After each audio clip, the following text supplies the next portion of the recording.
Beliau menamatkan pendidikan itu di SD Luworo, SMP-nya Pilang Kenceng, SMA-nya di Caruban, kemudian menempuh pendidikan perawat yaitu Akper Asyafiah Bekasi.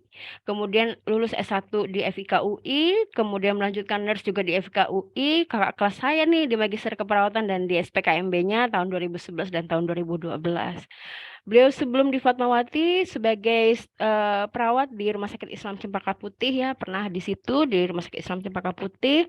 Kemudian setelah dari Cempaka Putih beliau ke RSUP Fatmawati dari tahun 94 sampai 96 itu di ruang bedah ortopedi. Dan lanjutnya ke ruang rehab medik, kemudian di emergency. Nah, disinilah mulai kepakaran, kemudian keahlian beliau terasah ya diamond berlian yang ada di diri Pak Ulas ini mulai muncul nih ya. Aktif di kegiatan-kegiatan emergensi, menjadi kepala ruang emergensi, menjadi wakil kepala instalasi di ruang emergensi Rumah Sakit Fatmawati. Dan saat ini beliau sebagai Ketua Subkomite Mutu Profesi Keperawatan, kemudian sampai dengan tahun 2019 Koordinator Pelayanan Instalasi di Gedung GPS eh, Prof. Soeharto, kemudian saat ini juga menjadi Wakil Instalasi Rawat Bedah dan Rehab RSUP Fatmawati di tahun 2022 sampai saat ini. Ini yang gedung baru ya Pak ya? Gedung lama masih. Oh, gedung lama ya? Di GPS Ya, ini yang ya? baru Oh, anggrek, yang baru oh yang anggrek. baru anggrek ya? Oh ya, luar biasa. Harus main berarti ini udah lama nggak ke Fatmawati?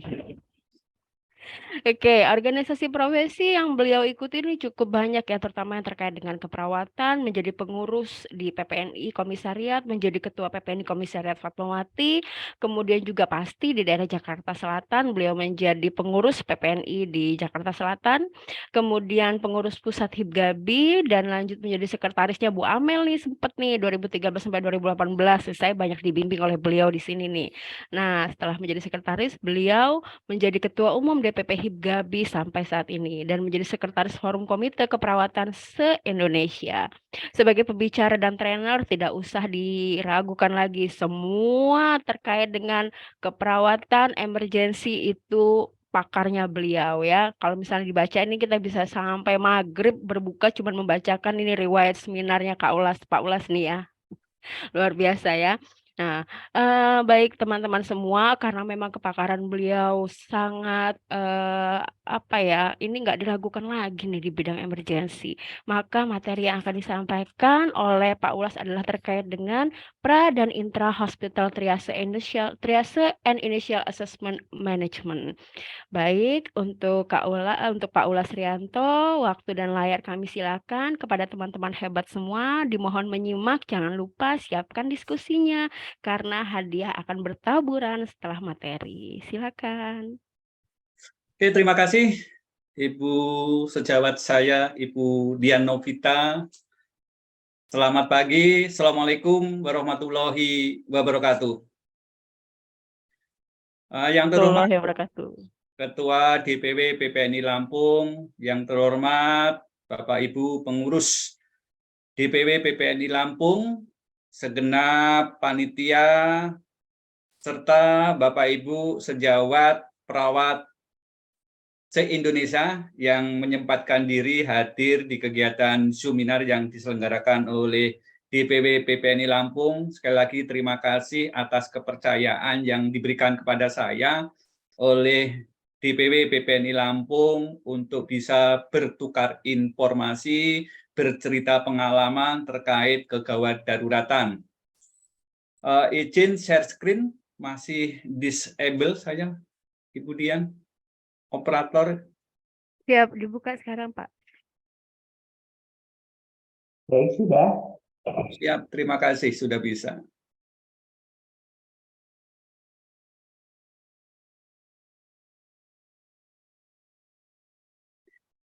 Izin sudah tampil slide saya? Sudah, Pak? Sudah, Pak, sudah tampil.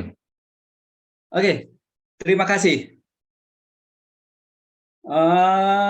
Pagi ini saya diminta untuk memaparkan pengalaman bagaimana pra intra hospital triase dan initial assessment di tatanan keperawatan gawat darurat. Nah, tadi sudah disampaikan oleh Budian, ya. Nama saya Welas Rianto. Sehari-hari teman-teman di Fatmawati manggil saya Pak Welas. Artinya apa, Mbak Dian, ini kalau Welas itu ya? Kasihan gitu katanya ya. Kalau kasih nggak pakai han. Oh, nggak pakai Han ya. Mengasihi, mengasihi, penuh kasih. Ya, betul. Saya Welas Rianto. Saat ini saya ada di Rumah Sakit Fatmawati. Dipercaya sebagai Wakasub Pelayanan di Rumah Sakit Fatmawati, khususnya di gedung Profesor Dr. Sularto, gedung khusus perawatan bedah dan rehabilitasi medik. Bagi teman-teman yang ingin diskusi, boleh ke HP saya di 081763077707. Tadi sudah mendengar paparan dari sambutan Bapak Ketua DPW PPNI Lampung, yang terhormat Bapak Haji Puji, yang sudah memberikan gambaran bagaimana kondisi Indonesia. Saya sepakat bahwa Indonesia itu kalau ada orang bilang adalah supermarketnya bencana, ya.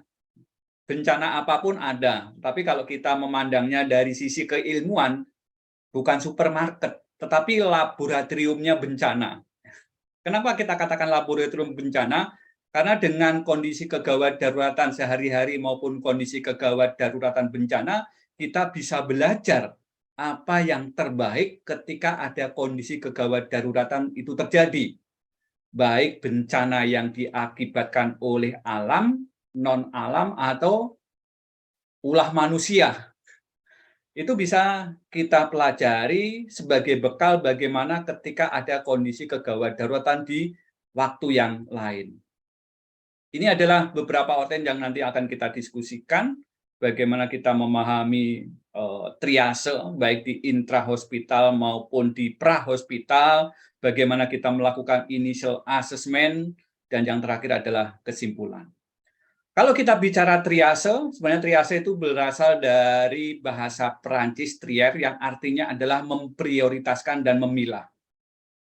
Apa yang akan kita prioritaskan dan kita pilah adalah bagaimana kita bisa mencapai suatu tujuan yang tadi dikatakan oleh yang terhormat Bapak Jasmine, bahwa hukum utama di asuhan pelayanan keperawatan adalah patient safety.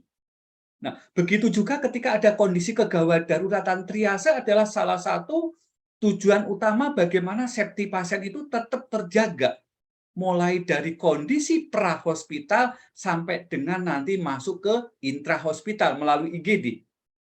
Tentunya dengan memprioritaskan masalah-masalah yang dialami oleh pasien ini masuk kategori gawat darurat atau tidak. Sehingga prioritas yang kita harapkan kepada pasien adalah bagaimana pasien ini mencapai angka harapan hidup. Bagaimana kondisi kegawat daruratan itu bisa kita pilah dari awal, sehingga nanti proses evakuasi transportasi ini akan menjadi prioritas yang harus didahulukan pada pasien-pasien yang mengalami kondisi kegawat daruratan.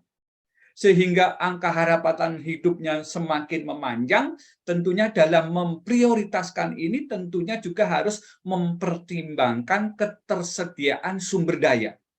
Baik sumber daya manusia maupun sumber daya yang ada di IGD kita. Itu adalah tujuan utama dari triase. Dan triase adalah proses memilah dan memilih pasien untuk menentukan prioritas kegawat daruratan serta prioritas transportasinya kalau kondisinya masih ada di prahospital.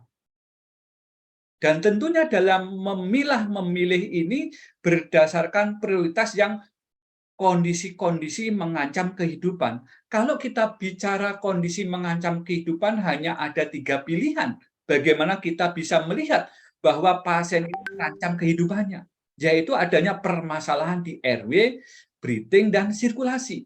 Itu yang utama. Ketika kita mendapatkan pasien di prahospital kecelakaan lalu lintas, hal yang harus kita perhatikan adalah tadi, bagaimana ada ancaman kehidupan. Panggil namanya, Pak, namanya siapa? Saya Yanto, Pak Welas. Kalau bisa menjawab Yanto dengan suara lantang, jelas nggak ada hambatan, berarti RW aman. nggak bermasalah. Prioritasnya pada kondisi seperti ini, mungkin kuning, mungkin hijau. Itu kalau kita melihat dari sisi RW-nya. Breathing-nya ketika kita melihat, ketika menanya lagi, perhatikan pengembangan rongga toraknya, respirasi rate-nya ini, pasien ini kalau orang Jawa bilangnya ngos-ngosan enggak sih? Ngep enggak sih napasnya? Respirasi rate-nya seperti apa sih? Kalau pasiennya sesak, ada keluhannya, respirasi rate-nya cenderung tinggi, nah, pasti breathing-nya bermasalah. Oh iya, breathing-nya bermasalah. Wong pasiennya tadi ada multiple trauma, ada trauma torak. Nah, itu adalah pola pikir yang harus dibangun ketika kita sedang melakukan triase. Dan triase ini harus dilakukan oleh petugas yang terlatih, dilakukan oleh triase official terlatih. Dan yang harus dipahami ketika kita melakukan triase, triase itu tidak disertai tindakan. Hanya kita memastikan 3 ranah tadi bermasalah atau tidak. Sehingga triase idealnya dilakukan 1 menit selesai. 0 sampai 6 detik harus selesai. Memastikan ini kategori merah, kuning, hijau, atau hitam. Nah, hakikat triase yang dilakukan adalah tadi saya katakan yang utama itu adalah bagaimana kita memahami ada tidaknya permasalahan di airway breathing sirkulasi. Kalau pasiennya dengan kasus-kasus trauma bisa dilanjutkan dengan disability dan exposure, terutama kondisi-kondisi yang mengancam nyawa. Triase juga harus didasarkan pada berat ringannya cedera. Kenapa? Ketika nanti sudah dipastikan ini multiple trauma, tentunya ketika melakukan evakuasi transportasi, sistem rujukan harus memahami dirujuknya kemana? Ya ke rumah sakit trauma. Jangan sampai nanti salah mengirim pasien setelah dilakukan triase. Pasiennya kasusnya trauma dikirimnya ke rumah sakit ibu dan anak. Walaupun rumah sakit ibu dan anak tentunya dalam kondisi kegawat daruratan harus juga bisa perawat kita melakukan penata laksanaannya. Triase juga harus didasarkan pada jumlah pasien. Bagaimana ketika kita datang di area bencana, di area kecelakaan lalu lintas, jumlah pasien yang harus kita triase lebih dari 10. Bagaimana cara melakukan triase yang cepat agar ke 10 pasien atau 50 pasien tadi bisa kita pilah dengan secepat mungkin. Triase juga harus didasarkan pada sarana kesehatan yang tersedia. Tadi saya sampaikan, ketika sudah dilakukan triase, ketika akan dilakukan transportasi evakuasi, bagaimana kita merujuk ke rumah sakit rujukan sesuai dengan kondisi pasien. Dan tentunya pasien-pasien yang ditriase bertujuan untuk meningkatkan angka harapan hidup. Kalau pasien-pasien yang cenderung dari triase ini, ini nggak memungkinkan, ini harapan hidupnya relatif kecil, 25%, pilih yang 50%. Kalau ada yang lebih tinggi, pilih yang 75%, atau pilih yang 99,9%. Ketika kita ragu-ragu, ini merah, kuning, hijau, atau hitam ya. Kalau ragu-ragu, tentukan skala prioritas yang lebih tinggi. Ketika kita ragu-ragu, ini merah atau kuning ya, taruh di merah. Ini kuning atau hijau, taruh di kuning. Ini adalah prinsip ketika kita melakukan triase. Tetapi jangan juga ketika kita melakukan triase, wah kalau yang triase Pak Wolas ini banyak up triase ini. Setiap hari pasti yang up triase 10, 15. Ini yang salah bukan sistemnya, tapi yang perlu di-upgrade tentang ilmu triasenya adalah individunya. Lakukan pembekalan, tarik dari triase officer. Lakukan pencerahan, lakukan CNE untuk pemahaman terkait triase yang baik dan benar. Kenapa? Triase itu nggak mudah dan nggak simpel. Nggak hanya sekedar, ini saya kasih label merah, ini saya kasih label kuning, ini saya kasih label hijau. Nggak semudah yang kita bayangkan. Triase memerlukan tindakan yang kompleks dan komprehensif. Kenapa? Karena kita akan menggunakan segenap ilmu yang kita miliki. Ilmu anatomi fisiologi, tanda dan gejala penyakit, tanda dan gejala bagaimana kondisi pasien ketika dia mengalami suatu kondisi kegawat daruratan. Triase adalah sesuatu yang menarik dan juga merupakan tantangan dari subspesialis perawat emergensi. Ya, cita-cita untuk punya suatu kolegium keperawatan emergensi ini sudah digadang-gadang sejak kepengurusan Bu Amel, dan kami sudah beberapa kali menginisiasi terhadap munculnya kolegium perawat emergensi. Sehingga suatu saat kita juga bisa menelurkan mempunyai perawat spesialis emergensi, subspesialisnya di triase. Dan perawat triase tentunya dia mempunyai kewenangan perawat untuk melakukan triase secara independen.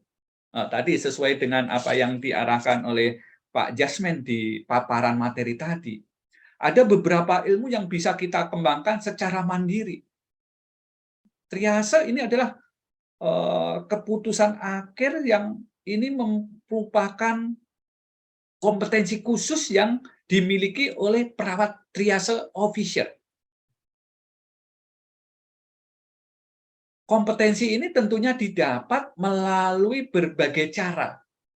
Seminar workshop, atau lebih tinggi derajatnya adalah ketika kita bisa ikut pelatihan triase officer. Nah, buat teman-teman yang ada di Lampung, kalau ingin menjadi triase officer bisa menghubungin di Gabi Lampung untuk di-created bagaimana ikut dalam pelatihan triase officer.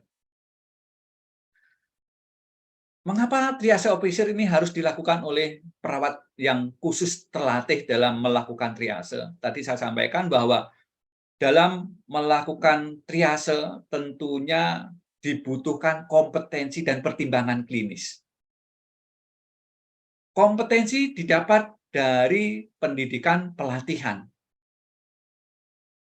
Pertimbangan klinis tentunya dari pengalaman sehari-hari ketika kita melakukan pelayanan kegawat daruratan. Ketika seseorang perawat yang sudah lama jam terbangnya di gawat darurat pasti akan memahami bagaimana kondisi-kondisi kegawat daruratan, sampai saya berkelakar tuh Pak buat teman-teman yang ada di ruang perawatan kritis. Seperti apa ya? Bisa memprediksi kondisi-kondisi yang bisa dikatakan kondisi kegawat daruratan sampai bisa memprediksi kapan pasien itu bisa meninggal gitu ya.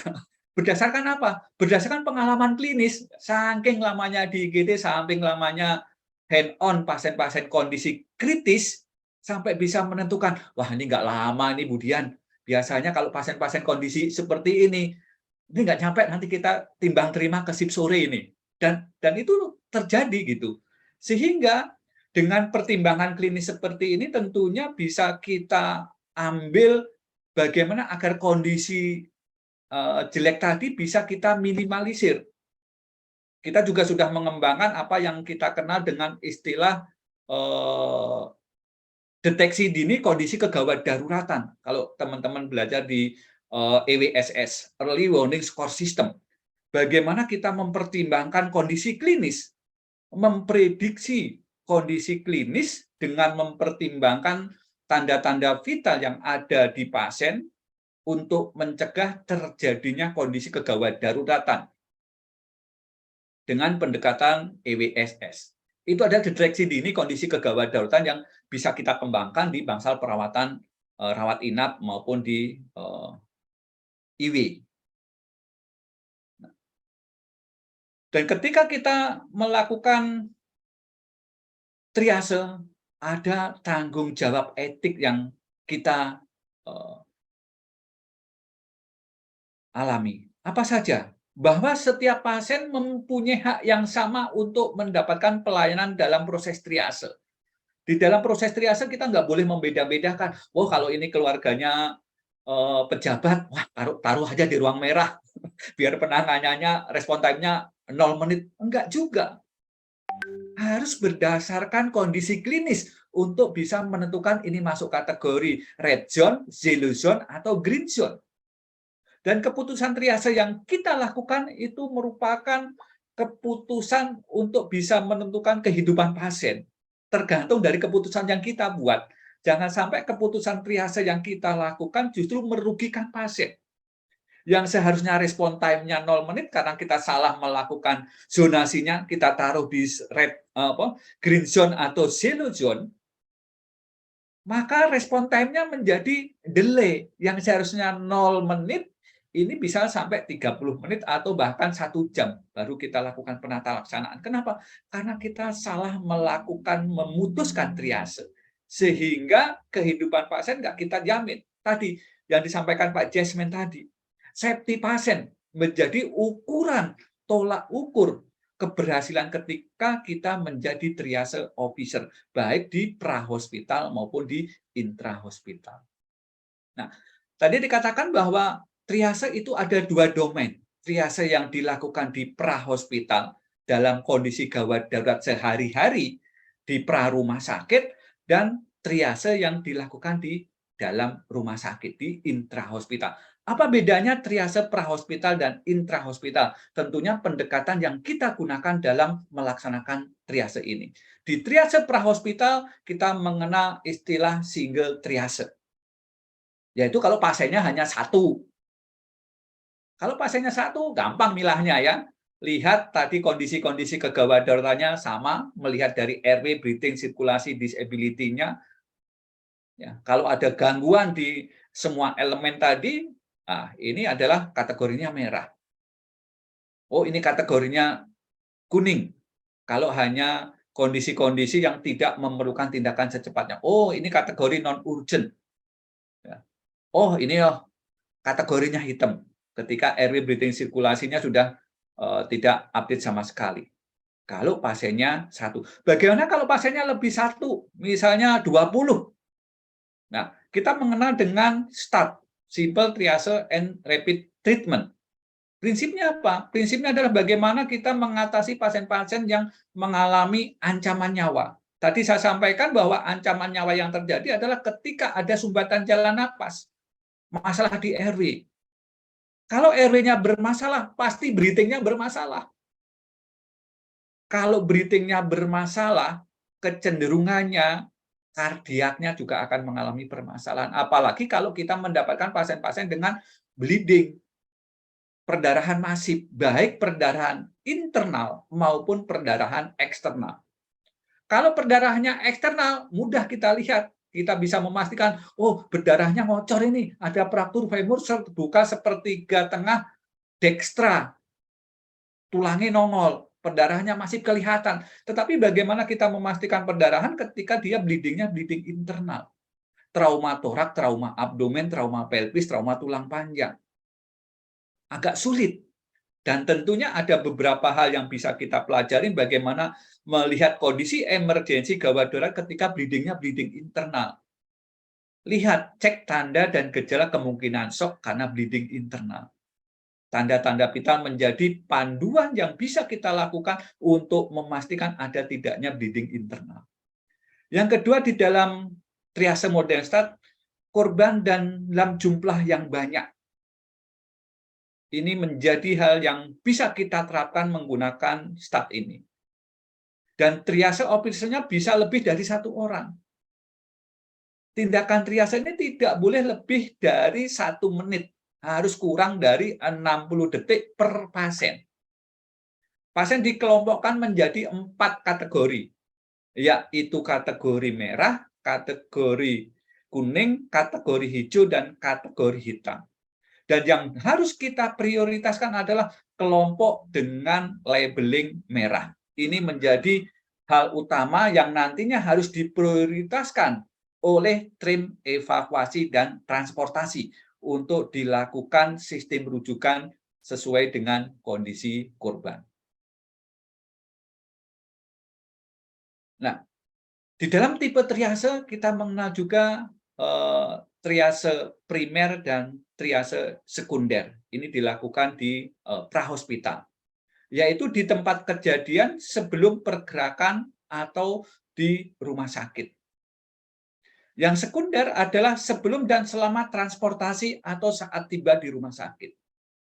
Sehingga hal yang harus dilakukan ketika teman-teman melakukan evakuasi transportasi selama dalam perjalanan, reevaluasi pasien-pasien yang kita transport tadi adalah menjadi suatu keharusan untuk dilakukan monitoring selama dalam perjalanan. Sehingga ketika kita melakukan transportasi ini, idealnya sejawat kita mendampingin pasien di belakang, jangan berada di samping Pak sopir. Nah, alhamdulillah ya, alhamdulillah sejawat kita sudah menjalankan peran dan fungsinya dengan semaksimal mungkin ketika evakuasi transportasi, sejawat kita pasti mendampingin pasien. Kalau dulu di zaman kuda gigit besi, sejawat kita tuh adanya di samping Pak sopir. Ditakutin apa? Pak sopirnya apno, itu candaan saya ya. Padahal yang kemungkinan potensial apno pasiennya, sopirnya pasti aman-aman saja gitu ya. Sehingga kita harus selalu ada di samping korban, ada di belakang mendampingin pasien untuk melakukan tata laksana selama transportasi evakuasi ke rumah sakit rujukan. Ini adalah gambaran secara grafik bagaimana kita melakukan penata laksanaan triase di rumah sakit. Nah, tadi saya katakan ketika kita mendapatkan korban lebih dari satu, misalnya korbannya 20 pasien, ya, ada di prahospital kecelakaan jalan tol, di Lampung ada tol baru ya, kecelakaan tabrakan beruntun 2 bus, ya, korbannya lebih dari 50. Ketika teman sejawat saya datang ke area kejadian, apa yang harus kita lakukan? Yang pertama kali harus dilakukan adalah bagaimana menjalin trust kepercayaan antara korban dengan kita, tim kesehatan. Kenalkan diri kita, siapa kita. Ya, Bapak Ibu, perkenalkan saya Ibu Dian Novita dari Rumah Sakit Trauma Lampung. Saya akan mencoba membantu Bapak dan Ibu semuanya. Bapak dan Ibu yang bisa jalan, silakan jalan 50 meter ke sebelah barat. Dari 50 pasien, yang bisa jalan 30. Nah, yang bisa jalan ini berarti dia aman-aman saja. Kalau aman saja, dia kategorinya apa? Kategorinya hijau. Nah, udah 30 pasien itu, kita triase hijau. Baru kita melihat pasien-pasien yang nggak bisa jalan. Apa yang bisa kita lihat kepada pasien yang nggak bisa jalan yang ada di tempat? Lihat respirasi, dia bernapas atau tidak. Kalau dia nggak bisa bernapas, apa yang kita lakukan? Buka jalan napasnya. Teknik buka jalan napas, saya yakin sejawat semuanya familiar dengan teknik head tilt, chin lip, jaw thrust. Kapan saya harus head tilt, chin lip, kapan saya harus jaw thrust. Jaw thrust harus dilakukan ketika kita mendapatkan pasien-pasien dengan multiple trauma, ada tanda dan gejala jejas di atas klavikula ke atas. Potensial kemungkinan ada cedera servikal, spine trauma. Pasien yang nggak bernapas, kita buka jalan napasnya. Kalau dia tetap aja nggak bernapas, toraknya nggak ngembang-ngempis, berarti kategorinya apa? Hitam. Langsung dilabelin hitam. Dibuka jalan napasnya, dia hambekan. Orang Jawa hambekan gitu ya. Bernapas. Ya. Dadanya ngembang, ngempis. Nah, kategorinya apa? Kategorinya merah. Langsung labelin merah. Dari 10 yang bernapas 2, yang nggak bernapas 3. Nah, tinggal sisanya. Nah, yang bernapas kita lihat respirasi rate-nya di bawah 30 kali per menit atau di atas 30 kali per menit. Kalau respirasi rate-nya di bawah 30 kali per menit, enggak, kategorinya apa? Kategorinya merah, prioritas 1. Tetapi ketika respirasi rate-nya di bawah 30 kali per menit, iya, coba cek kapilari reptilnya. Kalau kapilari reptilnya lebih dari 2 detik, ya, tolong dilihat ada enggak dia tanda-tanda perdarahan. Ya, tadi saya katakan perdarahan ada 2. Ada bleeding eksternal, ada bleeding internal. Kalau ada, lakukan kontrol perdarahan. Ya, kalau yang berdarahan, lalu tekan, tinggikan ekstremitas, ya, beri dia label merah, prioritas 1.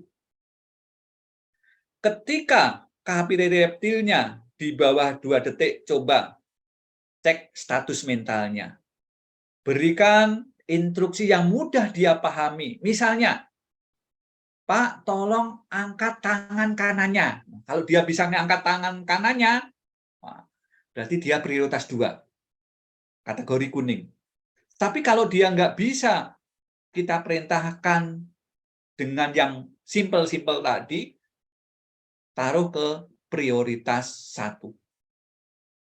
Ini adalah yang bisa kita lakukan. Sehingga dengan cara triase officer seperti ini, tidak lebih dari 1 menit kita sudah memastikan.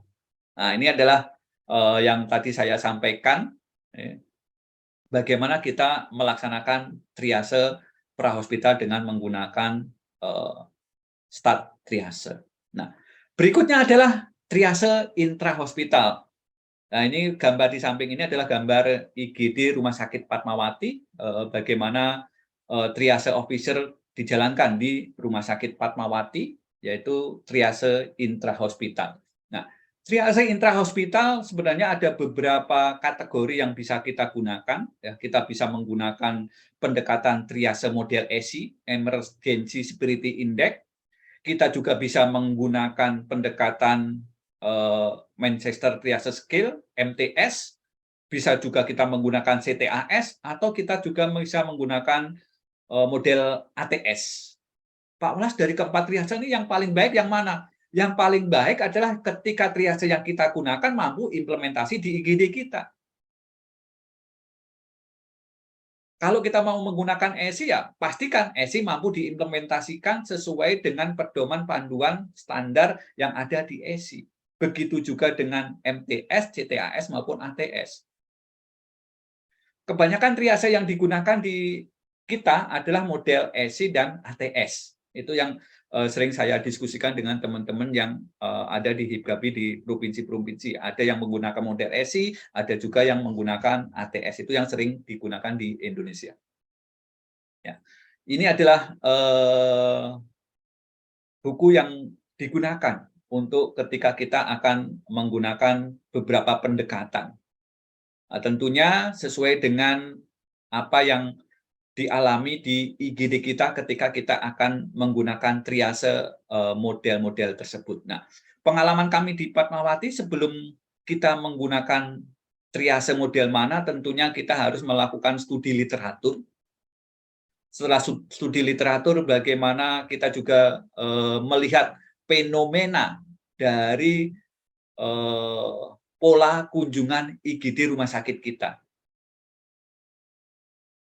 Tentunya ketika kita sudah mendapatkan data-data itu, kita harus mencoba mengkritik bagaimana form triase yang ideal bisa kita gunakan, mudah dan implementasi ketika digunakan oleh teman-teman di IGD, diuji cobakan, setelah uji coba baru dibuat pedoman panduan untuk dilaksanakan sebagai kebijakan dalam melengkapi safety pasien sebelum pasien dilakukan penata laksanaan lebih lanjut di gawat darurat. Ini adalah beberapa perbedaan dari keempat pendekatan triase, baik menggunakan ESI, MTS, CTAS maupun ATS.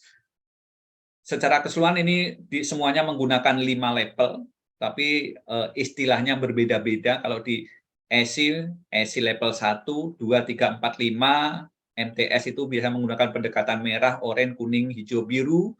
CTAS menggunakan istilah resusitasi, emergency, urgent, semi urgent, tidak segera, sedangkan di ATS ada yang mengatakan ATS level 1, segera mengancam nyawa, potensial mengancam nyawa, segera tidak segera. Ya, atau ATS level 1, level 2, level 3, level 4, level 5. Nah, Emergency Severity Index atau ESI ini dikembangkan di Amerika Serikat dan Kanada oleh Perhimpunan Perawat Emergensi dan Dokter Spesialis Emergensi. Nah, kalau kita similarkan dengan Indonesia, kita di Indonesia juga punya Himpunan Perawat Emergensi HIPGABI, dokternya juga ada Perdamsi, dan alhamdulillah selama ini kita bisa bersinergi untuk melakukan penata laksanaan kondisi-kondisi kegawadaratan, dan kita juga pengen ya punya triase ala Indonesia.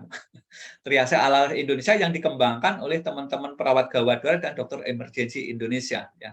Mudah-mudahan ke depan kita bisa mempunyai triase ala Indonesia dengan pendekatan model yang dikembangkan di Indonesia. Ini teman-teman yang sudah mempunyai peminatan di emergensi, dokter-dokter emergensi, alhamdulillah kita sudah banyak dokter emergensi, mudah-mudahan ini membuka wawasan wacana bagaimana kita bisa, yang satu tadi PR-nya adalah mempunyai kolegium emergensi, dan berikutnya adalah bagaimana kita juga mempunyai standar triase versi Indonesia yang coba dikembangkan sendiri sesuai dengan pola kunjungan dan penyakit yang ada di Indonesia. Cita-cita mudah-mudahan bisa tercapai. Nah, di prioritas 1 atau label biru adalah pasien-pasien dengan kondisi-kondisi yang impending leap, sehingga pasien ini memerlukan tindakan life-saving intervensi. Nah, pada label ini tentunya ada gangguan di semua parameter. Parameter airway, breathing, sirkulasi, disability-nya terganggu. Misalnya apa? Misalnya pada pasien-pasien dengan cardiac arrest, ya, pasien-pasien koma, pasien-pasien hiperglikemia, ini adalah kategori-kategori kalau kita menggunakan emergency severity index, kita masuk ke label biru. Berikutnya adalah label merah, yaitu pasien-pasien dengan kondisi potensial lip dan lip or organ threatening problem.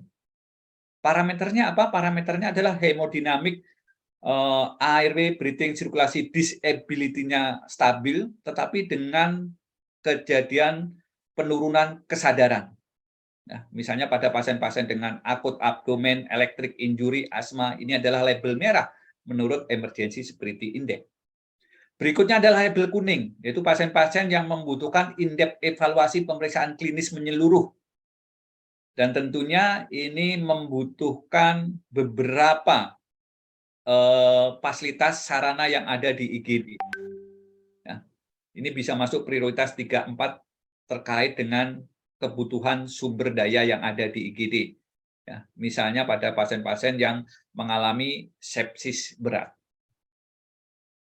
Berikutnya adalah label kuning, yaitu pasien-pasien yang memerlukan satu macam sumber daya perawatan di IGD. Ini misalnya pasien-pasien dengan PPH yang hanya memerlukan pemasangan kateter urin, pasien-pasien dengan punus lastratum hanya memerlukan perawatan luka atau hacking sederhana. Dan yang berikutnya adalah label putih, yaitu pasien-pasien yang tidak memerlukan sumber daya, hanya memerlukan pemeriksaan fisik dan anamnesa saja tanpa pemeriksaan penunjang. Nah, inilah kategori putih ini yang menjadi dilema kami yang ada di IGD, pasien yang paling banyak potensial komplain. Kenapa? Pada kondisi-kondisi seperti ini justru yang paling rewel ya, kalau pengalaman di klinis paling rewel, paling minta didahulukan, minta mendapat prioritas pertama, padahal kalau kita bicara kondisi kegawatan yang mendapatkan prioritas utama justru pasien-pasien yang terjadi penurunan kesadaran. Pasien-pasien yang masuk kategori label putih adalah pasien-pasien dengan common cold, ekskoriasi, atau sefalgia ringan. Nah, yang kedua adalah triase model Australia atau ATS. Triase ini dikembangkan di seluruh Australia dan Selandia Baru. Tentunya dilakukan oleh seorang perawat yang terlatih, dan penilaian ini harus dicatat dalam lembar triase. Perawat triase harus mematikan triase ini dengan melakukan penelitian berulang, terutama ketika terjadi perubahan kondisi-kondisi klinis yang dialami oleh pasien.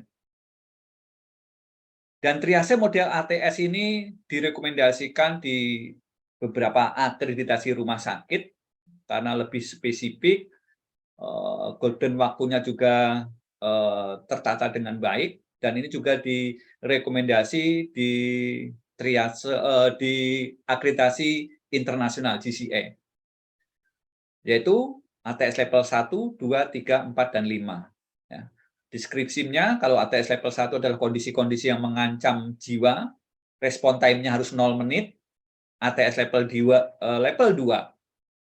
kondisi-kondisi serius potensial mengancam jiwa pasien, respon time-nya maksimal 10 menit.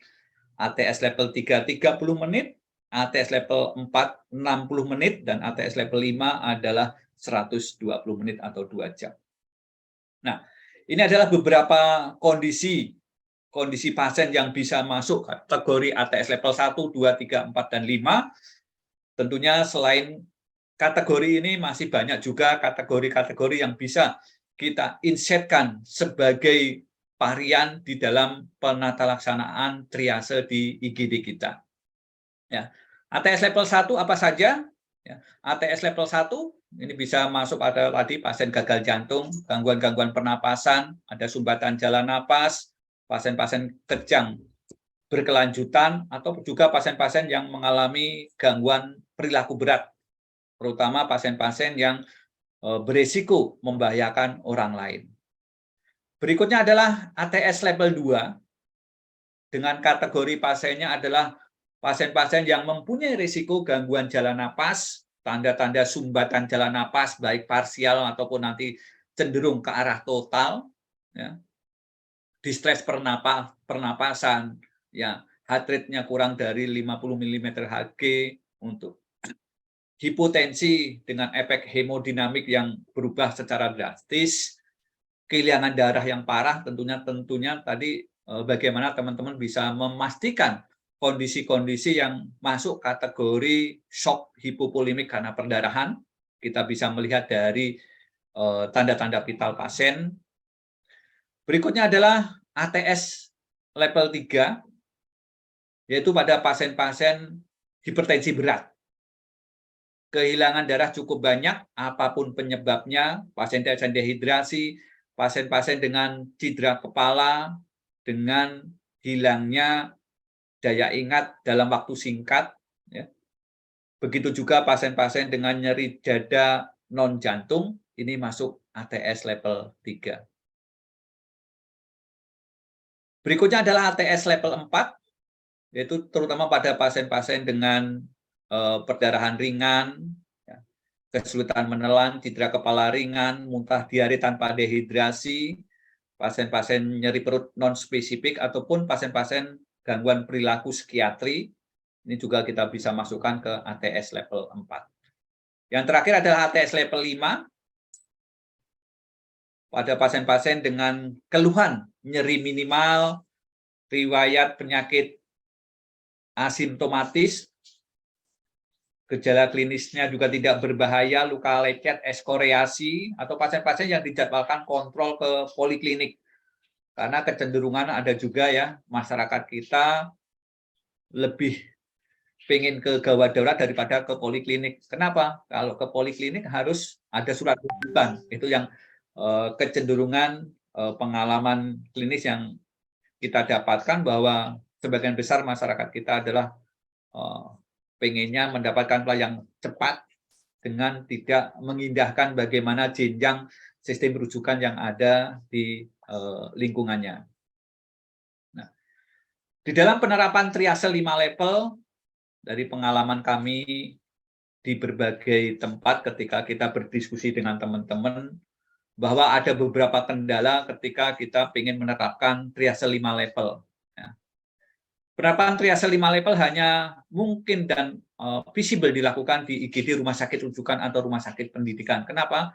Karena tentunya selain dengan sarana prasarana yang ada, terkait juga dengan SDM-nya. Ya. Saya yakin kalau rumah sakit rujukan SDM-nya sudah tertata dengan baik, rasionya juga mencukupi, tetapi pada beberapa rumah sakit yang tidak masuk kategori ini, misalnya rumah sakit tipe C, tipe D, agak sulit. Kenapa? Karena ada beberapa hal yang bisa tidak jalannya triase 5 level. Yang pertama adalah tentunya sumber daya, baik sumber daya tenaga kesehatan maupun fasilitas yang terbatas.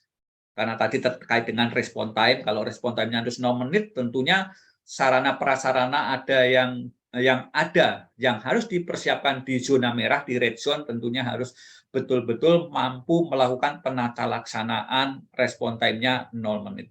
Yang kedua adalah sistem dokumentasi yang belum terintegrasi. Nah, ini ada tantangan bahwa dokumentasi saat ini kita sudah mulai beralih dari paperless, ya, tidak lagi menggunakan kertas, menggunakan IT dokumentasi berdasarkan implementasi dokumentasi terintegrasi di sistem pendokumentasian di rumah sakit.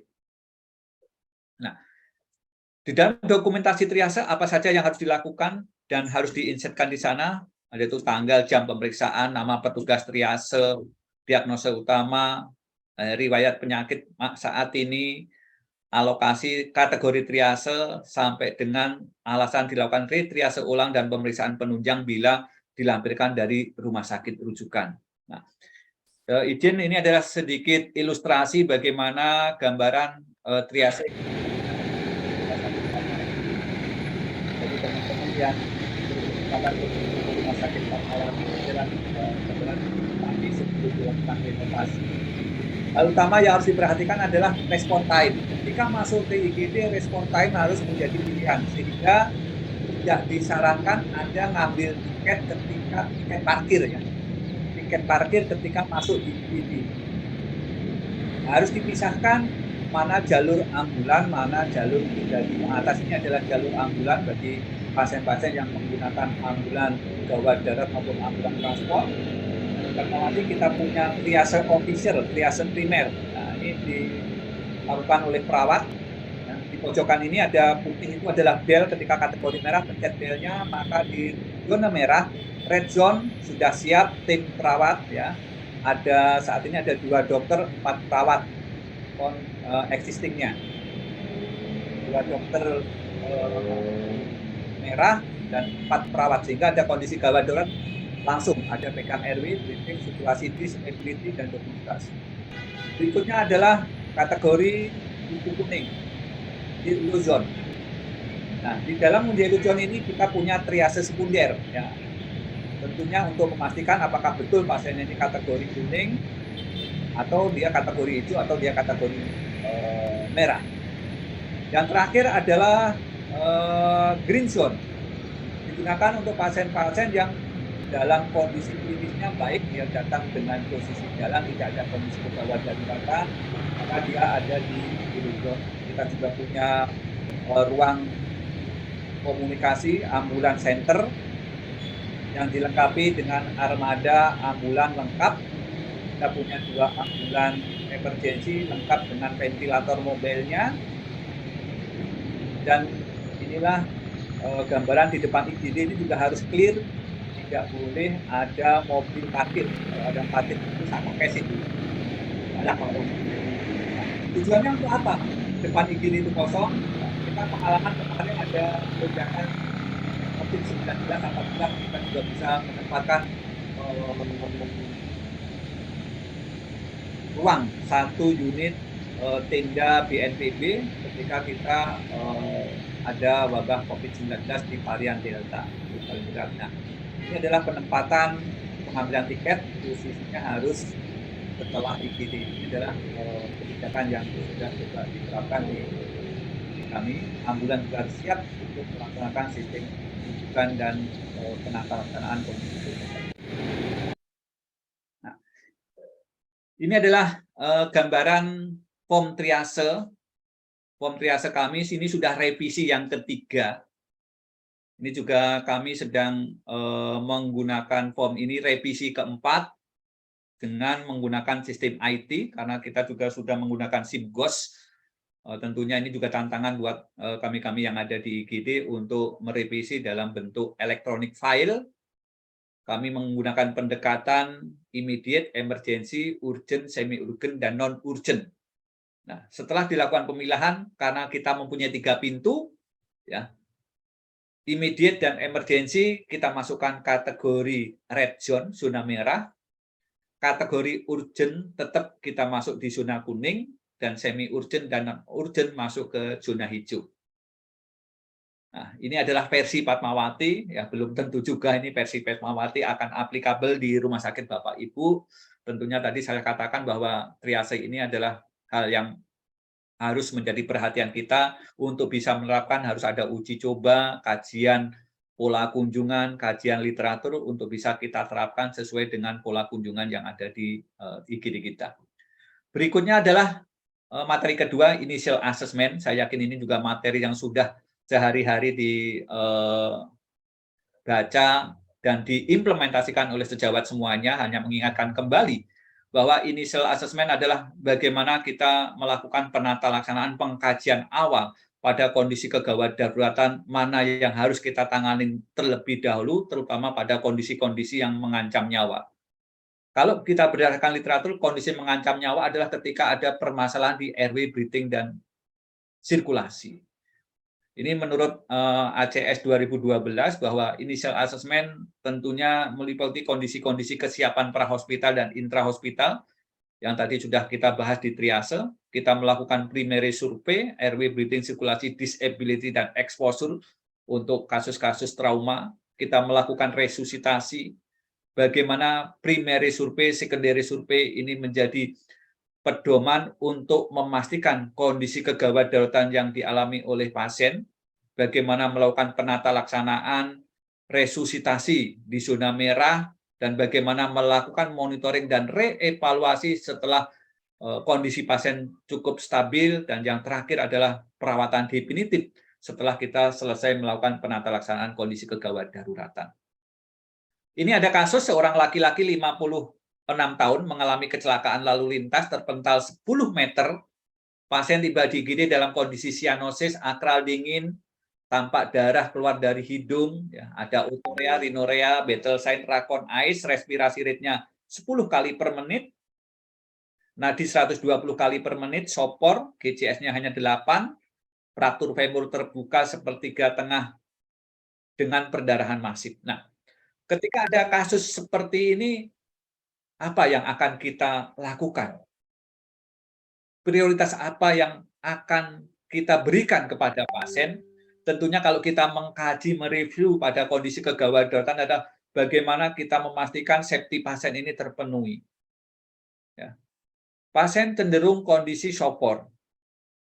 Kalau kita perhatikan potensial ada sumbatan jalan napas. Kenapa? Karena adanya keluar darah dari lubang hidung. Kita tahu jalan napas, airway adalah salah satu kriteria yang harus kita amankan pada kondisi-kondisi gawat darurat. Potensial ada sumbatan jalan napas. Dengan perdarahan hebat, tentunya potensial pasien ini juga ada permasalahan di sirkulasi. Kemungkinan pasien shock hipovolemik. Maka hal-hal yang harus dilakukan pada kondisi seperti ini adalah bagaimana kita memastikan airway-nya tetap clear, breathing-nya juga dalam kategori maksimal, sirkulasi, potensial terjadinya shock hipovolemik karena perdarahan harus kita lakukan manajemen dengan penata laksanaan shock hipovolemik karena perdarahan. Nah, mereview dari case study, tentunya prinsip penata laksanaannya adalah bagaimana kita melakukan primary survei, secondary survei yang harus kita lakukan. Setelah primary survei, secondary survei kita lakukan dengan memastikan segala sesuatu pasien kondisi kegawat darurat sudah kita laksanakan, bagaimana kita melakukan terapi definitif pada kondisi-kondisi seperti tadi. Kalau ada tanda dan gejala cedera di daerah klavikula ke atas, bagaimana kita melakukan stabilisasi airway. Ketika ada kondisi tanda dan gejala shock, bagaimana kita melakukan manajemen shock dengan melakukan penata laksanaan penghentian perdarahan. Primary survei dalam pikiran kita tentunya tindakan itu dilakukan dalam sekuen waktu. Itulah yang membedakan bagaimana pengkajian di IGD dengan pengkajian di rawat inap itu berbeda. Ya. Pengkajian di IGD ketika kita melakukan pengkajian di dalam pola pikir kita sudah bisa menemukan permasalahan dan harus pada saat itu juga kita melakukan tindakan dan evaluasinya secara sekuen antara pola pikir kita, perencanaan kita, sampai dengan penata laksanaan dan evaluasinya. Nah, yang harus diperhatikan apa?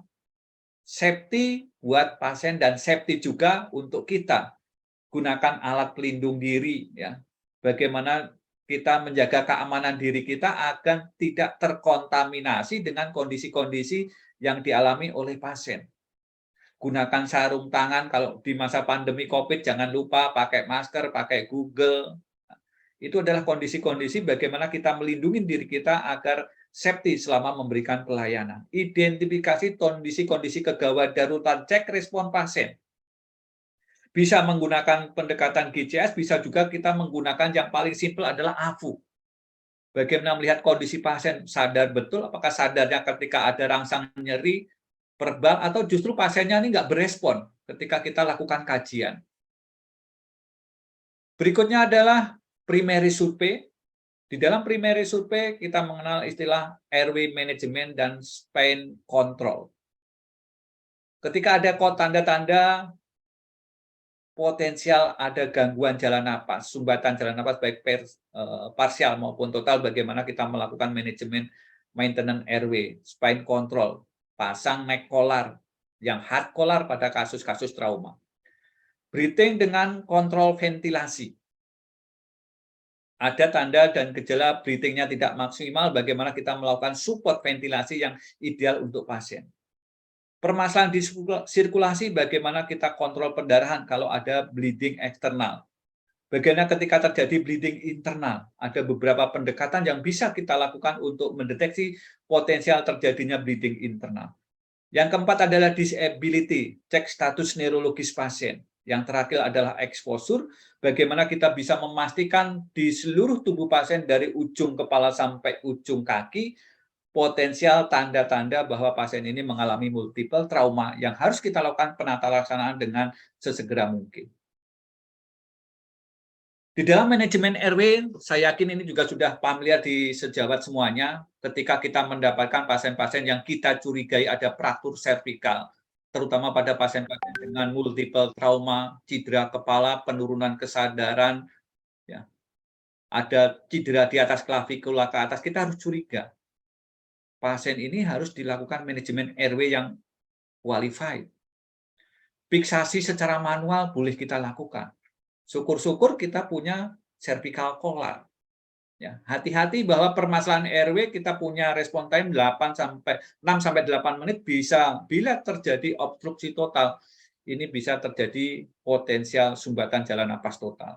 Sehingga harus menjadi perhatian kita bagaimana manajemen airway dengan baik dan benar. Kita bisa memeriksa kepatenan jalan napas. Ada nggak nih pasien ada tanda dan gejala sumbatan jalan napas, baik parsial maupun total? Ya. Ada nggak tanda-tanda gargling, snoring? Apa yang bisa kita lakukan ketika kita mendapatkan suara tadi? Ya. Ini bisa kita lihat, bisa kita dengar, bisa kita rasakan. Bagaimana kita melihat pengembangan rongga dada? Bagus enggak? Simetris enggak? Mendengar suara napasnya, gunakan stetoskop. Ya.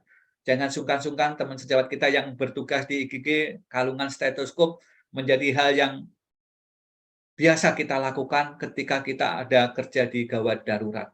Ya.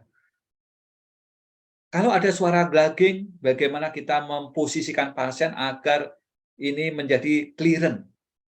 Bagaimana memiringkan pasien, teknik lock roll-nya seperti apa, bagaimana penggunaan suction.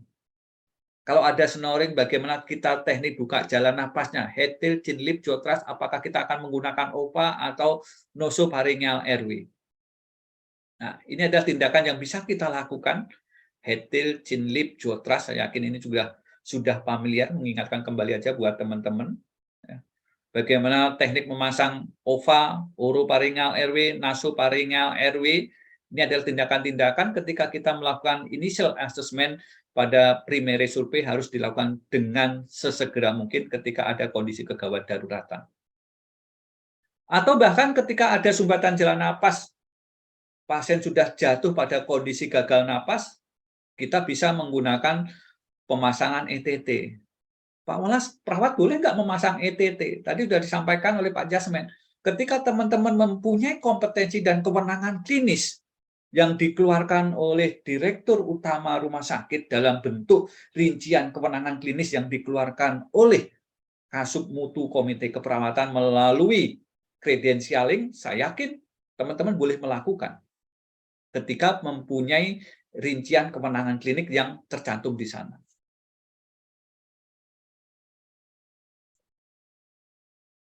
Bagaimana persiapan tentunya harus menjadi Ensure perhatian that the kita, equipment is prepared and check that memastikan the bahwa alat laryngoscope sarana is prasarana working yang kita and the gunakan cuff on the adalah siap tube pakai, inflates and jangan deflates sampai properly. blade-nya, lampunya nggak nyala, Pre-oxygenate the patient baterainya with bag and habis. mask Bagaimana ventilation ketika for up to 1 minute ETT before sudah attempting to terpasang, kita intubate. memastikan bahwa ETT Standing itu behind the betul-betul patient with the masuk head in the di sniff in the saluran morning air pernapasan. position, with the Pengembangan left rongga hand, torak insert the curved sudah blade of the cukup laryngoscope tepat into the mouth antara over the right paru-paru side kiri of the dan tongue, paru-paru kanan. Dan displacing tentunya it to ini the left and diawali dengan upwards. bagaimana insersi ETT Advance tepat the sasaran. laryngoscope Jangan slightly sampai until the tip of the ETT-nya epiglottis can be masuknya seen bukan posterior ke to the back of the tongue. saluran napas tapi ke lambung. Advance the tip of the Tentunya laryngoscope ini blade adalah into the gambaran vallecula bagaimana between the epiglottis and the insersi tongue. ETT With tepat the handle of the sasaran, laryngoscope pointing away mulai from you dari at bagaimana 45 teknik degrees, lift upwards and melakukan away insersi to lift up the blade-nya, tongue and bagaimana epiglottis, kita to display memastikan the vocal cords and the lubang laryngeal saluran opening. napas bagian atas yang masuk With the ke right cabangan hand, trakea, insert the endotracheal memilih tube from ukuran the right-hand sampai side of dengan the mouth, memastikan directly bahwa between the ETT cords, ini and into the layak trachea untuk until the cuff digunakan. passes through the Tentunya cords. dengan memastikan The tidak markings adanya on the tube at kebocoran. the incisors will show between 21 and Tingkat 24 kedalaman centimeters in the juga harus menjadi average-sized adult perhatian, when the tube is in dipastikan dengan position.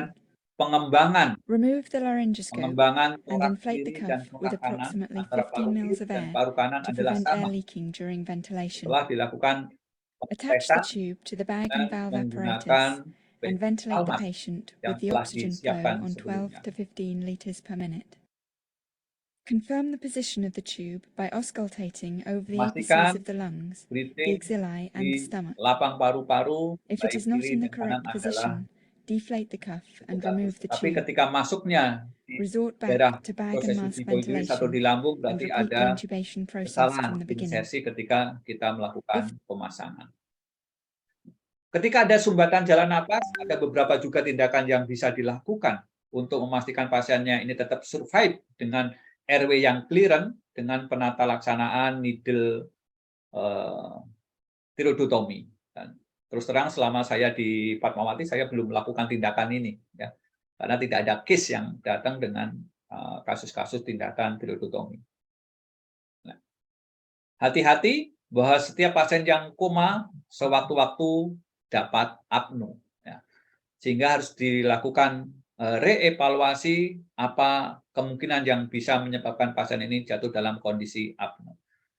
Nah, dalam manajemen breathing tentunya ada hal yang harus kita kritisi, bagaimana memastikan bahwa breathing-nya itu adekuat, tentunya dengan cara melihat ekspansi rongga dada ini simetris atau tidak, melakukan palpasi, ada nggak kelainan dinding dadanya, kita lakukan perkusi, adakah hal-hal yang tidak aman bagi pasien, kemungkinan ada akumulasi darah atau cairan ketika kita lakukan perkusi, ya.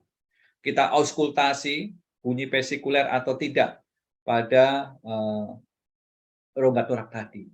Ada beberapa kategori yang bisa menyebabkan gangguan breathing yang bisa mengancam nyawa. Ya. Kasus apa saja? Pada kasus trauma, yaitu open pneumotorak, tension pneumotorak, masif hematotorak, flail chest, dan tamponade jantung. Ini ada 5 case yang bisa mengancam kehidupan pasien pada kasus-kasus trauma torak. Ya. Open pneumotorak berarti ada luka di daerah torak yang bisa menyebabkan udara masuk melalui dinding torak yang berlubang tadi. Ada juga tadi kasus flail chest, ya. Ini adalah gambaran flail chest yang coba kita perhatikan. Flail chest adalah kondisi di mana ada beberapa segmen tulang iga yang patah, dia lepas dari sisi kiri dan sisi kanan. Sehingga idealnya ketika torak ngembang dia ngembang, ketika torak dia ngembang. Tetapi pada flail chest kita kenal dengan istilah pernapasan paradoksal.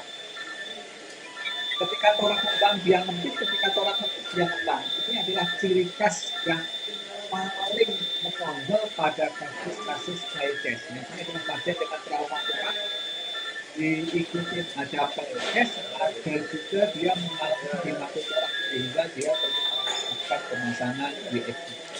Pasien-pasien dengan multiple trauma yang coba didokumentasikan oleh teman-teman di IGD. Berikutnya adalah pasien-pasien dengan tamponade jantung. Pasien dengan tamponade jantung itu adalah pasien-pasien yang mengalami trauma torak yang diikuti dengan perdarahan di sakus jantungnya. Tanda dan gejalanya adalah sesak, shock, JPV nadi lemah, dan bunyi jantung melemah atau menjauh. Nah, tindakan yang harus segera dilakukan pada kondisi seperti ini adalah perikardiosintesis. Atau kemungkinan kalau rumah sakitnya sudah ada bedah torak, dilakukan torakotomi, bedah torak. Ini adalah kondisi yang bisa digambarkan tamponet jantung, perdarahan pada sakus jantung. Ketika terjadi perdarahan pada sakus jantung, dia nggak bisa keluar dari sakus jantung, maka akan terjadi akumulasi darah di area sakus jantung dan jantungnya. Dampaknya apa? Ketika volume di sakus jantungnya ini maksimal, maka jantung tidak punya ruang untuk berkontraksi dan dilatasi. Dampak yang paling berat adalah jantung berhenti berkontraksi dan dilatasi, walaupun jantung punya AP not SA not. Nggak mampu menembus rongga yang sudah penuh dengan darah. Tindakan yang harus segera dilakukan adalah needle perikardiosintesis. Nah, ada beberapa hal update yang bisa dilakukan. Nah, kalau dulu kita kenal pada kasus tension pneumotorak adalah needle torakosintesis ya. Itu sekarang adalah tindakannya needle dekompresi. Kalau dulu tuh adanya needle dekompresinya itu di intercoste 2 dan 3 mid clavicula, berdasarkan evidence terbaru itu dilakukannya adalah di intercoste 6-5 ya, di garis tengah klavikula di mana terjadi tension pneumotorak. Itu adalah update terbaru penata laksanaan trauma di torak pada kasus-kasus tension pneumotorak. Ya, kalau tadi yang open pneumotorak adalah balutannya 3 sisi, untuk yang tension pneumotorak adalah needle dekompresi. Ini gambarnya salah nih ya. Ini gambarnya masih di intercoste 2 dan 3. Saya belum mendapatkan gambar yang terbaru. Berikutnya adalah sirkulasi. Hal yang perlu diperhatikan di sirkulasi adalah bagaimana kita melakukan identifikasi tanda dan gejala pasien mengalami shock. Baik shock hipovolemik karena bleeding eksternal maupun bleeding internal. Kaji nadi, baik kecepatan, ketepatan, kualitas, dan keteraturannya. Ada nggak tanda-tanda akral dingin? Kalau ada, berarti ini memastikan pasien ini pada kategori shock hipovolemik. Lakukan tindakan penata laksanaan manajemen sirkulasi, kasus shock, pemasangan ivelen 2 line, menggunakan cairan elektrolit, ya, tinggikan ekstremitas bawah, bila tidak berespon, cari sumber pendarahan. Nah, tadi saya katakan, nyari sumber pendarahan kalau bleedingnya eksternal mudah, tapi kalau yang bleeding eksternal pada kasus-kasus trauma torak, trauma abdomen, trauma pelvis, trauma tulang panjang agak sulit. Ya.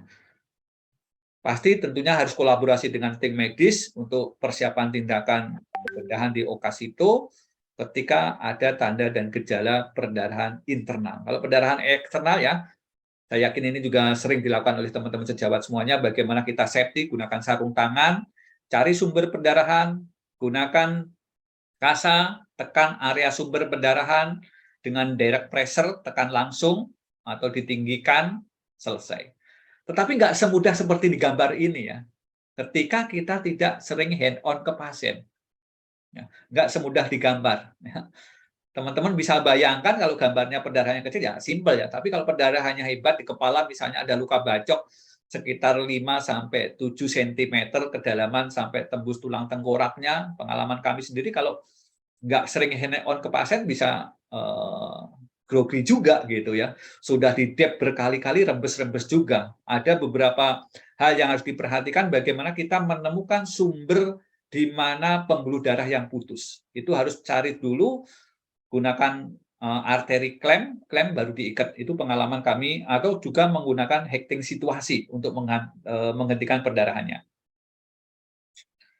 Nah, sirkulasi tentunya ketika sudah dilakukan manajemen dengan baik, respon pasien akan menjadi baik. Kalau menjadi baik berarti resusitasi yang kita berikan cukup efektif. Ya, manajemen shock-nya sudah teratasi. Tetapi kalau pasiennya nggak berespon, berarti ini ada hal-hal yang harus kita lakukan untuk kolaborasi dengan penyiapan kamar operasi. Nah, pengalaman pada kasus-kasus pasien yang datang ke IGD ada tanda dan gejala shock sebelum kita tegakkan, hati-hati ya. Jangan menganggap pasien dengan tanda dan gejala shock yang datang ke rumah sakit itu adalah shocknya shock hipovolemik. Hati-hati ya. Hati-hati kalau shocknya itu shock kardiogenik ya. Jangan menyamaratakan kasus shocknya ini shock hipovolemik ya. Kalau shocknya shock kardiogenik, hati-hati. Misalnya shocknya shock kardiogenik tadi, tamponet jantung. Langsung kita loading cairan, kita loading cairan. Pada kasus seperti ini kan seharusnya shock kardiogenik itu tidak boleh terlalu banyak cairan. Kalau kita loading cairan, ya potensial kita salah treatment. Ya, pasien bisa langsung cardiac arrest itu. Kalau kita salah treatment melakukan manajemen shock. Berikutnya adalah disability yang harus kita perhatikan di disability ini hati-hati ketika kita mendapatkan pasien di IGD dalam waktu yang singkat GCS turun 2 atau lebih. Ya. Masuk di IGD GCS-nya 11, baru 30 menit GCS-nya 8. Hati-hati. Ini ada penurunan tingkat kesadaran yang cukup signifikan. Ini potensial ada hal yang harus kita perhatikan. Paling banyak pengalaman kami ini sering terjadi pada kasus-kasus multiple trauma. Pasien-pasien dengan cedera brain traumatic injury, cedera kepala. Nah, ini harus hati-hati. Potensial akan terjadi peningkatan tekanan intrakranial pada kasus-kasus cedera kepala, brain traumatic injury. Perhatikan tanda-tanda laserasinya.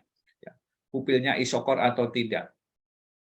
Ini adalah hal yang harus menjadi perhatian kita ketika kita ada di gawat darurat. Yang terakhir adalah exposure. Tentunya ini hanya bisa dilakukan ketika sudah ada di IGD. Perhatikan privasi pasien, cegah kemungkinan hipotermi dengan memberikan ekstra selimut. Saya yakin karena IGD-nya sudah AC-nya sentral, nggak ada lagi tuh IGD pakai baling-baling bambu, kipas angin yang pakai baling-baling. Nah, tentunya ini menjadi perhatian kita. Bagaimana safety pasien, cegah hipotermi, dan privasi pasien menjadi hal yang menjadi perhatian pertama kali sebelum dilakukan exposure. Periksa seluruh permukaan tubuh pasien. Ya, ada nggak potensial deformitas? Misalnya ekstremitas, kakinya panjang sebelah ini, kakinya kok eksorotasi sih ini, wah berarti ada tanda-tanda permasalahan di ekstremitas bawah. Pasiennya kakek-kakek, kaki kanannya dia eksorotasi. Nah, pasiennya kepleset di kamar mandi, bisa memastikan, wah kemungkinan ini mengalami fraktur kolum femur atau fraktur pelvis. Nah, ada deformitas. Ada nggak luka terbuka? Dan ini tentunya bisa kita lakukan, untuk itu bisa dengan melihat seluruh tubuh pasien.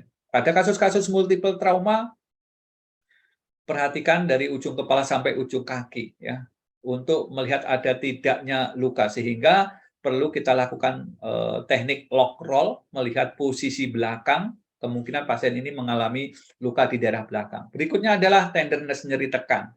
Pada kasus-kasus bedah misalnya ada kasus apendik, ya, perhatikan ada nggak nyeri tekan.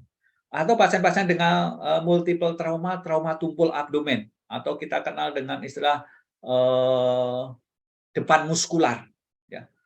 Perut keras seperti papan. Ketika kita tekan, ada depan muskular, nyeri.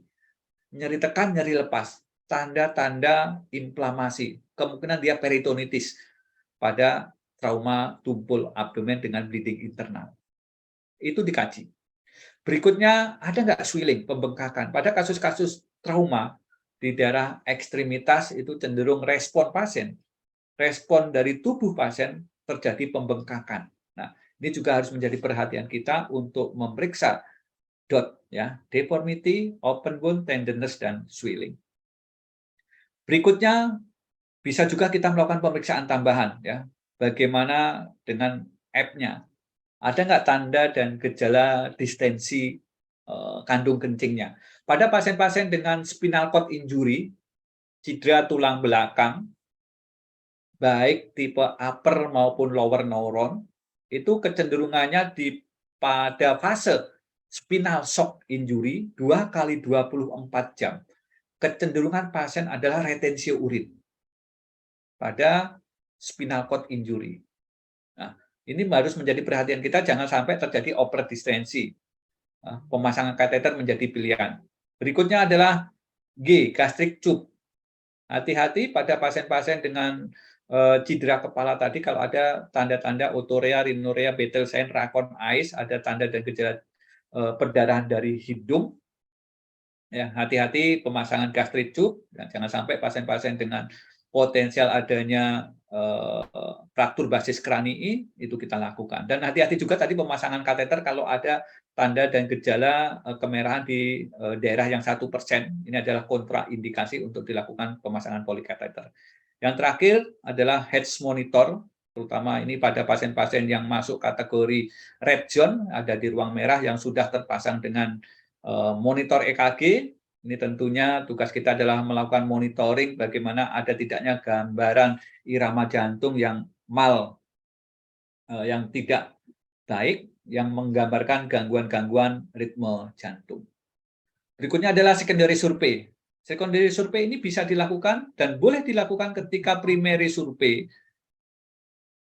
Permasalahan di primary survey sudah dilakukan dan pasien sudah dalam kondisi stabil. Pemeriksaan head to toe ini juga harus dilakukan sampai dengan kita harus memeriksa setiap lubang yang ada di tubuh pasien, finger of orifice. Memastikan ada tidaknya perdarahan di semua lubang tubuh pasien. Dan tidak lupa juga, kita juga bisa melakukan tambahan pemeriksaan agar lebih komprehensif tentang keluhan pasien, ya, obat-obat yang selama ini digunakan, riwayat makan, riwayat penyakit, alergi, dan bagaimana kejadian pasien hingga masuk ke gawat darurat. Atau jika bisa juga kita menggunakan pendekatan AIUEO, ya, riwayat alkoholik, ya, penggunaan insulin, ada nggak riwayat dia mengalami penyakit CKD, ya, epilepsi, atau juga dia overdosis terhadap penggunaan obat-obatan. Yang terakhir adalah pendekatan menggunakan sampel, tanda dan gejala dari keluhan pasien, nanti kita sandingkan dengan beberapa kategori penyakit yang dialami pasien, riwayat alergi, riwayat medikasi, ya, riwayat makan terakhir, atau faktor penyebab pasien ini bisa sampai dengan masuk ke gawat darurat. Di samping itu, tentunya kolaborasi dengan dokter untuk memastikan pemeriksaan penunjang, untuk memastikan bahwa pasien ini safety, tentunya dengan pemeriksaan ronsen foto, dan ini hanya bisa dilakukan ketika pasien dalam kondisi stabil, ya, baik servikal, torak, pelvis maupun pemeriksaan penunjang yang lain. Dan ini hanya dilakukan pada kondisi stabil. Dan idealnya tempat pemeriksaan ronsen ini satu gedung atau di sebelah sisinya IGD. Jadi nggak jauh-jauh, kalau orang Jawa bilangnya kepleset nyampe gitu ya, tinggal buka aja sudah masuk ke radiologinya IGD. Nah, yang terakhir adalah teamwork initial assessment. Ini akan lebih efektif bila dilakukan kerja tim, sehingga idealnya di red zone, green zone maupun yellow zone kita punya tim yang betul-betul lengkap, ya. Ada leader, ada yang manajemen RW, manajemen breathing, manajemen sirkulasi, pendokumentasian. Ini menjadi suatu tim yang komplit, bisa melakukan tata laksana kondisi kegawat daruratan yang baik dan benar sesuai dengan standar operasional prosedur yang ada di IGD kita. Dan ini harus dilakukan serah terima terhadap tim berikutnya, apa saja yang sudah didapatkan dengan format MIST, yaitu adalah mekanisme traumanya seperti apa. Kalau kita sudah mendapatkan tanda dan gejala yang kita lakukan di baik pengkajian primer maupun sekunder, tolong didokumentasikan di daerah mana trauma itu kita dapatkan, tanda dan gejala yang muncul respon pasien ketika mengalami trauma itu apa saja, dilanjutkan dengan treatment apa yang sudah kita lakukan, didokumentasikan dengan baik dan benar di catatan terintegrasi yang ada di gawat darurat. Kesimpulan yang bisa kita sampaikan adalah bahwa penanganan kondisi kegawat daruratan ini menjadi hal yang utama harus dilakukan oleh teman-teman. Pelaksanaan triase menjadi kewajiban yang harus dilakukan sebelum pasien mendapatkan pelayanan definitif baik di ruang red zone, yellow zone, dan green zone. Triase yang benar akan memberikan safety pasien dalam pelayanan.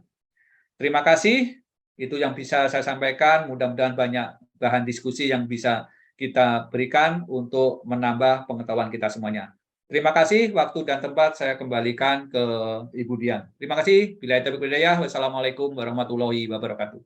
Waalaikumsalam warahmatullahi wabarakatuh. Luar biasa. Mari kita berikan reaction untuk materi luar biasa dari Pak Ulas. Ya, ini sangat banyak sekali ya, membuka wawasan adanya evidence base terbaru terkait dengan tata laksana dari, melakukan needle thoracosintesis.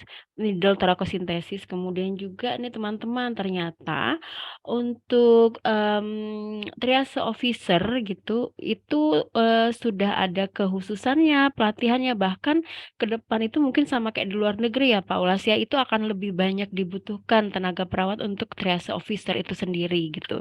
Karena memang, tenaga yang dibutuhkan adalah perawat dan dokter ya, Pak, ya, untuk triase.